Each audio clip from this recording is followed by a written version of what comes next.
Antonin Artaud foi um escritor, poeta, dramaturgo, artista visual, ensaísta, ator e diretor de teatro francês, amplamente reconhecido como uma das principais figuras do teatro do século XX e da vanguarda europeia, conhecido por seus temas crus, surreais e transgressores. Ele conceituou o movimento do teatro da crueldade com ensaios e peças, escreveu textos experimentais com temas de introspecção, misticismo, uso de drogas, política e suas experiências com a esquizofrenia. Em 1943, quando a França foi ocupada pelos alemães e italianos, Artaud foi transferido para o Hospital Psiquiátrico de Rodez, bem dentro do território de Vichy, onde foi colocado sob a responsabilidade do Dr. Gaston Ferdier. Em Rodez, Artaud foi submetido a terapia, incluindo tratamento de eletrochoque, bem como terapia artística. Os médicos acreditavam que os hábitos de Artaud de criar feitiços mágicos, criar gráficos astrológicos e desenhar imagens perturbadoras eram sintomas de doença mental.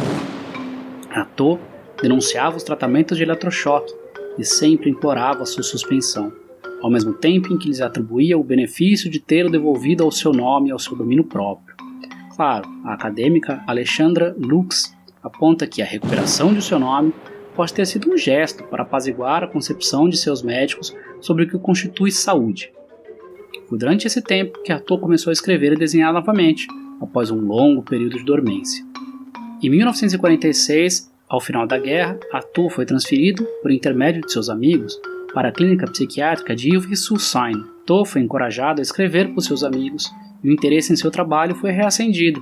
Ele visitou uma exposição de obras de Vincent van Gogh, que resultou no estudo Van Gogh, O Suicidado da Sociedade, publicado em 1947. Nessa obra, cuja leitura iniciamos nesse episódio, Artaud reflete a ideia de que o pintor não havia sido assimilado por sua época, indo ao final ao suicídio, como uma espécie de ato deliberado de loucura embriagada ou desesperança. E antes de começar, alerta de conteúdo! O episódio a seguir contém linguagem e temas não recomendados para menores de 18 anos. O episódio pode apresentar representações explícitas de violência, retratos francos da sexualidade, uma discussão sobre sofrimento psíquico e suicídio e, por vezes, linguagem explícita. Se esses temas e linguagem podem te incomodar por algum motivo, seja por questões pessoais, seja por um histórico de sofrer violências, talvez seja melhor não ouvir esse episódio, ok? Van Gogh, O Suicidado da Sociedade. Antonin Artaud. Van Gogh, Le Suicidé de la Société. 28 février, 2 mars 1947. Introduction. Pode-se falar da boa saúde mental de Van Gogh que, em toda a sua vida, só queimou uma mão e, para lá disso, limitou-se a cortar uma vez a orelha esquerda. Num mundo onde todos os dias se come vagina cozida com molho verde ou sexo de recém-nascido flagelado e enrevecido, tal como é colhido assim que sai do sexo materno, isso não é uma imagem, mas um fato abundantemente e cotidianamente repetido e cultivado por toda a Terra. E assim, por mais delirante que possa parecer tal afirmação, a vida presente se perpetua na sua velha atmosfera de estupro, anarquia, desordem, delírio, desregramento, loucura crônica, inércia burguesa, anomalia psíquica, pois não foi o homem, mas o mundo que se tornou um anormal, desonestidade voluntária e tartuferia requintada, desprezo sebento por tudo quanto mostra raça, reivindicação de uma ordem toda ela fundada sobre o cumprimento de uma primitiva injustiça, enfim, crime organizado. As coisas estão feias porque hoje em dia a consciência doente tem um interesse capital em não abandonar a sua doença.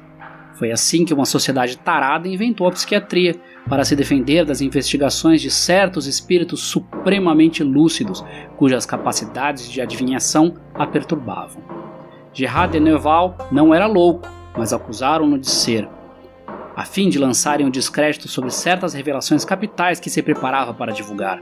E além de ser acusado, ainda lhe bateram na cabeça, bateram-lhe fisicamente na cabeça uma certa noite, para perder a memória dos fatos monstruosos que ia revelar e que, sob o efeito desse ataque, passaram nele para o plano supranatural, porque toda a sociedade, secretamente conjurada contra a sua consciência, teve nesse momento força bastante para o obrigar a esquecer-se da realidade desses fatos.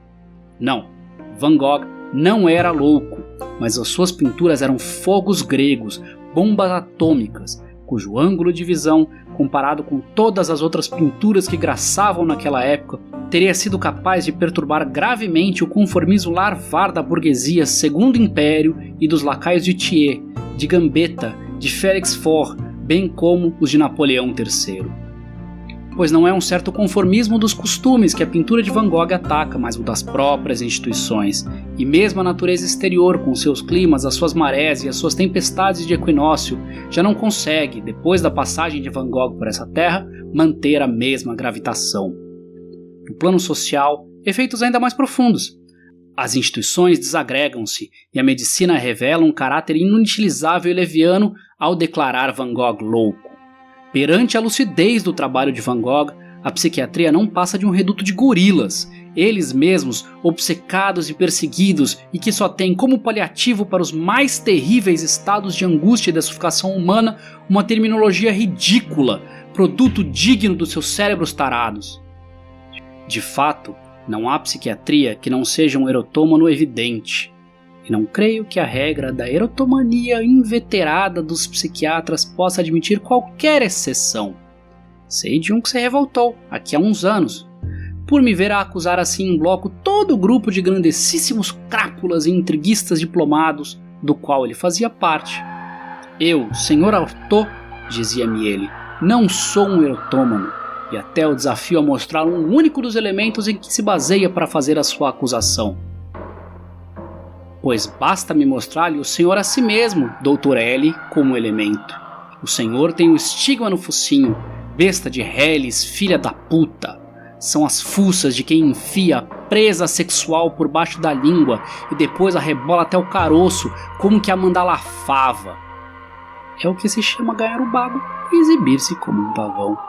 Se no coito o senhor não conseguiu cacarejar da garganta de uma certa maneira que bem sabe e ao mesmo tempo gorgolejar na faringe, no esôfago, na uretra e no ânus, então não pode declarar-se satisfeito.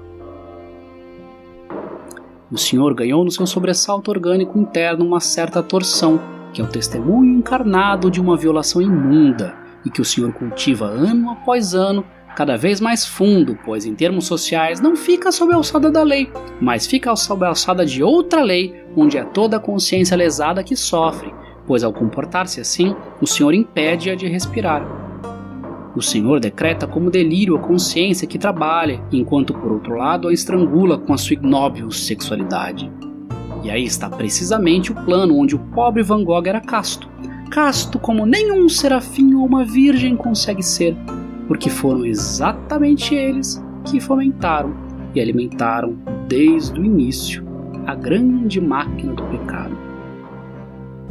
Aliás, Dr. L, talvez o senhor pertença à raça dos serafins iníquos, mas por piedade, deixe os homens em paz. O corpo de Van Gogh, salvo de todo o pecado, também esteve salvo da loucura, que aliás só é provocada pelo pecado. E eu não acredito no pecado católico, mas acredito no crime erótico que precisamente todos os gênios da Terra, os autênticos alienados dos asilos evitaram. Caso contrário, é porque não foram autenticamente alienados. E o que é um alienado autêntico? É um homem que preferiu tornar-se louco, no sentido que a sociedade dá à expressão, atrair uma certa ideia superior da honra humana. Foi por isso que a sociedade mandou estrangular nos seus asilos todos aqueles de que se queria desembaraçar ou defender, já que se recusavam a serem cúmplices dela em certas arregadas porcarias. Porque um alienado também é um homem que a sociedade não quis ouvir, que ela quis impedir de enunciar verdades insuportáveis. Mas nesse caso, o internamento não é a sua única arma, e a reunião concertada dos homens tem outros meios para vencer as vontades que quer quebrantar. Para lá dos pequenos feitiços de bruxos menores aos grandes ataques de feitiços globais em que todas as consciências alertadas periodicamente participam. Assim, por ocasião de uma guerra, de uma revolução, de uma convulsão social ainda em germe, a consciência unânime é interrogada, interroga-se a si própria e faz também o seu juízo. Também pode acontecer ela ser interpelada e acordada a propósito de certos casos individuais estrondosos. Foi por isso que houve feitiços coletivos a propósito de Baudelaire, de Edgar Poe, de Gerard de Nerval, de Nietzsche, de Kierkegaard, de Hölderlin, de Coleridge e a propósito de Van Gogh. Pode acontecer durante o dia, mas de preferência, habitualmente acontece de noite. É assim que essas estranhas forças são despertadas e projetadas na abóbada astral, essa espécie de cúpula sombria constituída acima de toda a respiração humana pela corrosiva agressividade do mau espírito da maioria das pessoas.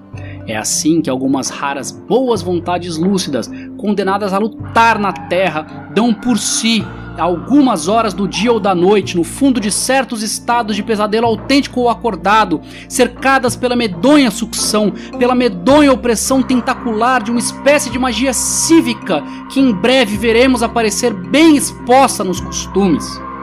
Perante essa unânime porcaria, que tem de um lado o sexo e do outro, ainda por cima, a missa, ou certos outros ritos psíquicos como base ou ponto de apoio, não há qualquer delírio em passear de noite com 12 velas presas ao chapéu para pintar à vista uma paisagem.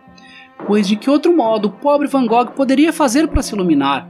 Conforme explicava tão logicamente no outro dia nosso amigo ator Roger Blin.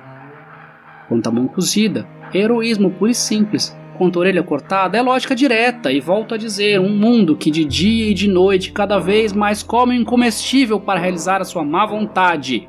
Nesse assunto, só tem de fechar a matraca.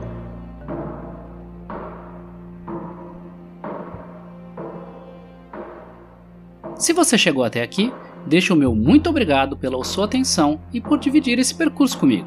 Se você quiser saber mais um pouco sobre as referências do episódio, links para redes sociais e muito mais, entre em radiocolibricast.wordpress.com. Se você gostou do que ouviu aqui e quer mais episódios, assine o podcast no Spotify, RSS ou sua plataforma favorita.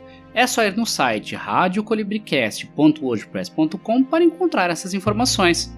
Você também pode me ajudar compartilhando esse episódio com alguém que você goste. Fique atento para o próximo capítulo de Van Gogh, o suicidado da sociedade.